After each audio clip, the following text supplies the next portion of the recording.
কে রাখবে? বাংলাদেশের সব মানুষের নাম বদলাতে পারে, বইয়ের পাতায় স্বাধীনতা সংগ্রাম বদলাতে পারে, বঙ্গোপসাগরের সব পানি যেতে পারে শুকিয়েও, গোটা রাজধানী গিলে নিতে পারে বুড়ি গঙ্গার ঢেউ, সুন্দরবন কেটে হতে পারে ইটের ভাটার লাকড়ি, শিল্পপতিরা দেউলিয়া হয়ে খুঁজতে পারেন চাকরি, চোর গুন্ডারা পেয়ে যেতে পারে মন্ত্রীর মর্যাদা। এই কথাটা যখন লিখি 2010 লেখা, নিজে নিজে একটু শরম পাইছি যে কথাটা কি লিখলাম, আমাকে মানাই নাই চোরগুন্ডা শব্দটা। হ্যাঁ, লজ্জার মধ্যে ছিলাম, মনে মনে লজ্জা। গানটা জনপ্রিয় কিন্তু আমি তো লজ্জা পাই।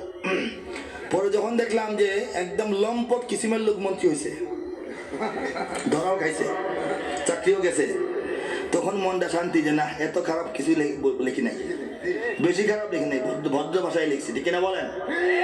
চোর গুন্ডারা পেয়ে যেতে পারে মন্ত্রীর মর্যাদা, আইনের ফাঁকে কালো টাকা সব হয়ে যেতে পারে সাদা, অনেকেই বলে এই দেশ নাকি হুজুগে জাতির দেশ, দফায় দফায় বদলায় এর রংঢং পরিবেশ, তাই বলে ইসলাম তো এদেশে হুজুগে হবে না শেষ, হুজুগে হবে না শেষ।